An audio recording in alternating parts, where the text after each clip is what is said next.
Do you remember trick-or-treating as a kid? Or maybe you take a kid trick-or-treating now.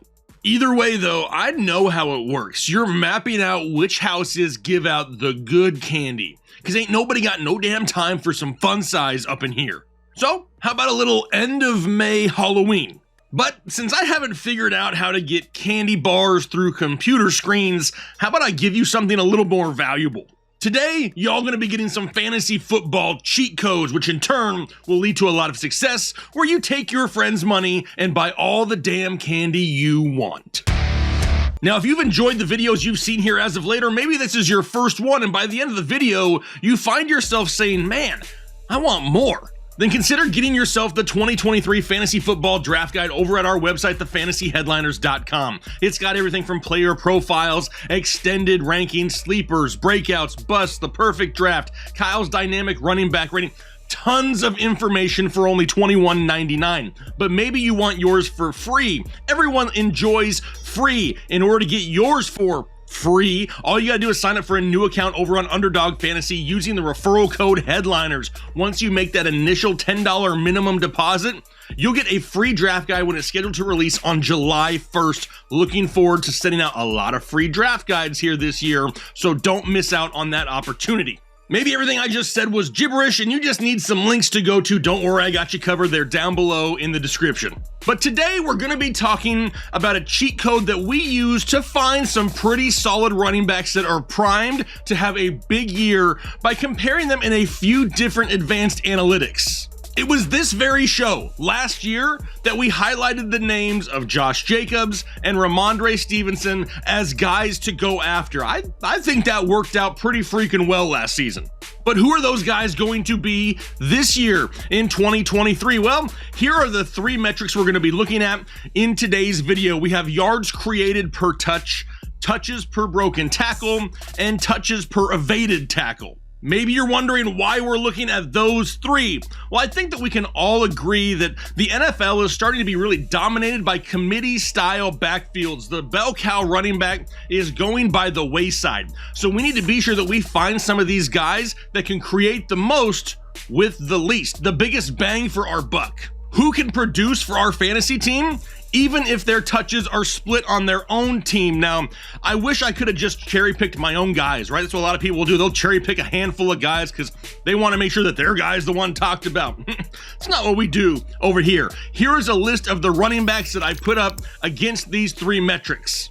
Over 40 running backs are going to be included in this information here today. Not just 5, not just 10. Now, there are no rookies included because they haven't been in the NFL last year, so I don't have stats and numbers to go off of. We'll talk about some of them at a later date. But let's take these 41 or so running backs, put them head to head in each one of these metrics, and then at the end, find out who has the highest average finish in all of them to give us our top 15 running backs that we should probably be paying attention to here in 2023. So here we have yards created per touch, right? We're trying to find those guys that can make something happen on their own. Why do we not just do yards created? Why do we not do yards created per game? Because everybody's numbers would be drastically different if they didn't get equal opportunities, right? So we're trying to do it on a per touch basis so we can really compare these guys apples to apples. Now, when you look at this list, what really stands out? Right off the top, maybe a slight tier for DeAndre Swift, right? Because he's right here at the top, 4.58 yards created per touch. The guy can make people miss. He can make things happen. We haven't really seen that in Detroit. Do we see it in Philadelphia? A lot of people are really excited to see what he can do in this offense, myself included. I just don't know if I have that warm fuzzy that it's just going to be the DeAndre Swift show. It's going to be a split backfield for sure. At least we know he can create with the touches he gets. What about last year's rookie running back, Breece Hall, right behind him at 4.32? Now, obviously, he's coming off a major injury. How healthy is he going to be? Austin Eckler at 3.9. Here's some of the guys we highlighted last year, right? Ramondre Stevenson at 3.43. Josh Jacobs right here, once again, 3.14. Anything hovering around 3 or higher is exactly what it is we're looking for. We see the likes of, Alvin Kamara, Travis Etienne, Nick Chubb, Kenneth Walker right here at 2.97. That's That's not bad at all, especially when you see guys on this list that finish so high, right? Tony Pollard, we got Christian McCaffrey, Josh Jacobs.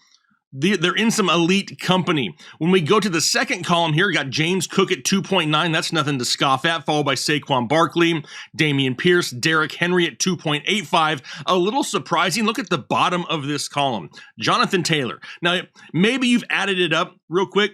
I can't fit all 40 names. There's the top 30 for each metric here on the screen. This is yards created per touch. Let's go to the next one, though. How about touches per broken tackle? So how many times do they need to touch the ball in order to break a tackle? Dameon Pierce and Ramondre Stevenson, sub 8 is redonkulous right here. That means every 7 touches, they're breaking tackles. That's exactly what we're looking for. We're trying to find those guys that even if they get hit, can break the tackle and get you the extra yards, because you don't know if at some point throughout the game, they're going to split touches with someone else. They need to maximize those opportunities. Right here, Jonathan Taylor, great, 8.1. Raheem Mostert, a little bit of a surprise, right? When you think of Raheem Mostert, you really don't think of broken tackles, but he's up here towards the top with David Montgomery.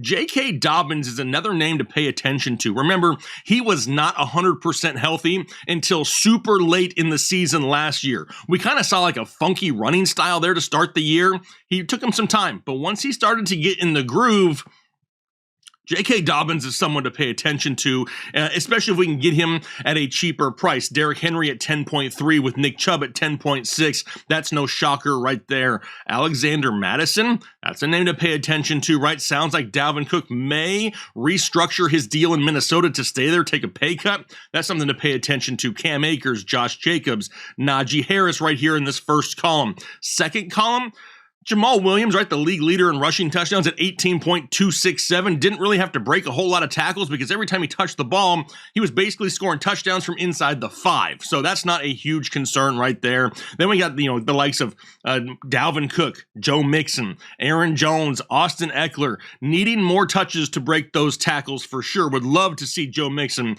with something better than 19.2. Joe, come on, Joe, break a damn tackle, Joe. All right, there's the top 30 here for touches per broken tackle. Let's look at evaded tackles. Let's see who can just avoid that tackle altogether. Good God, Breece Hall. 1.98. I don't even know if people realize how stupid that number is. 1.98. That means he's evading a tackle less than every 2 touches. The guy's evading tackles all over the football field every other touch. J.K. Dobbins, 2.3. Elijah Mitchell at 2.4. Very small sample size, right? Elijah Mitchell didn't get a whole lot of run last year and has Christian McCaffrey. Then you got the likes of Nick Chubb, Khalil Herbert, who's going to have a high finish here, I have a feeling too.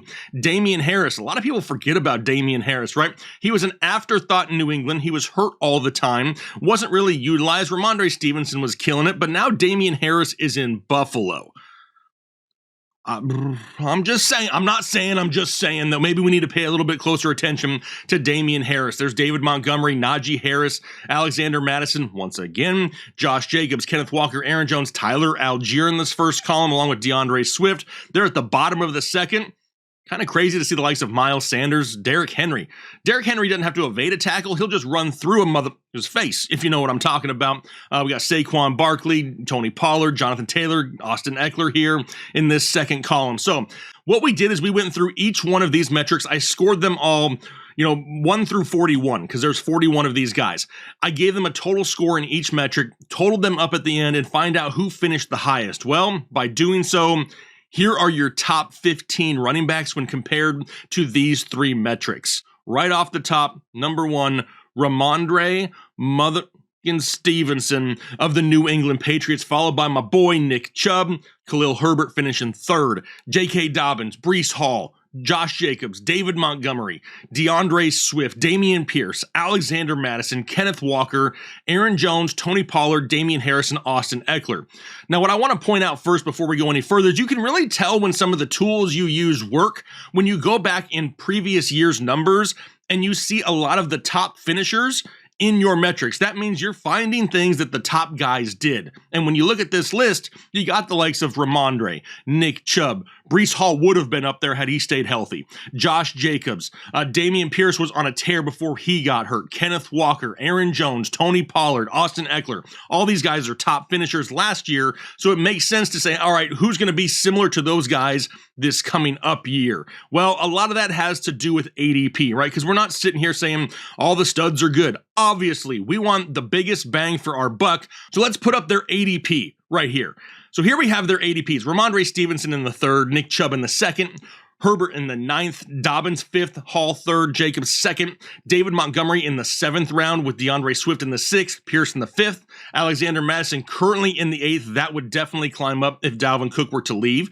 Kenneth Walker has fallen down to the 3rd round now because of the drafting of Zach Charbonnet. And then we also have Aaron Jones in the 3rd, Pollard in the 2nd, Damian Harris in the 10th, and then Austin Eckler, a 1st round pick. But some of these guys are in some pretty heavy split backfields, right? They may not even be the starter on their own team. Khalil Herbert, what's happening here in Chicago? They brought in Donta Foreman, but they also drafted Roschon Johnson. So really no idea what's going to happen in Chicago here just yet. So he's not somebody who I expect to overly exceed expectations, but we do know that whatever he gets volume-wise, he has a chance to do something with it.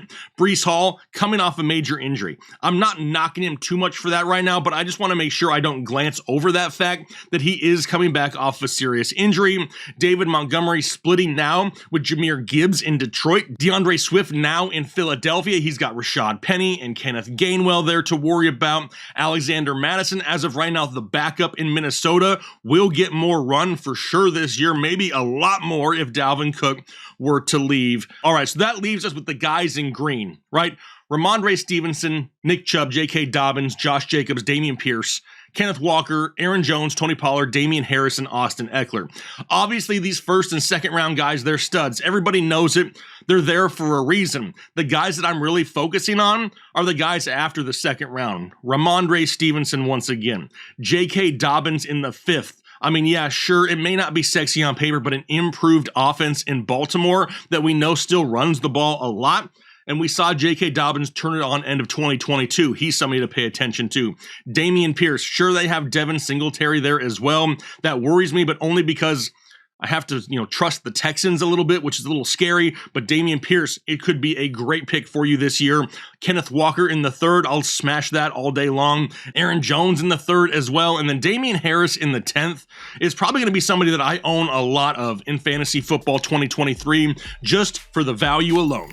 But these types of exercises are always fun. This isn't something I see a whole lot of other people doing. I mean, maybe I'm wrong. I don't watch a lot of other fantasy content. I don't want other people's opinions really influencing mine, so I kind of stay away from that. But I want to make sure that I give you guys the keys to the car. What is it to look at when you're trying to find these solid running backs, especially after the first 2 rounds of your fantasy draft? Is there anybody that was on this list that is a shocker to you? Is there anyone on this list that you really circled as somebody to pay attention to in the offseason? Do me a favor, leave that name down below in the comment section. If you enjoyed today's video though, most importantly, please do me a favor and hit that like button as well. If this video can get over 750 likes, I'll give a random commenter down below a free 2023 fantasy football draft guide, courtesy of yours truly. But for now, hopefully you guys have a great rest of your day and do your part to make the world a better place.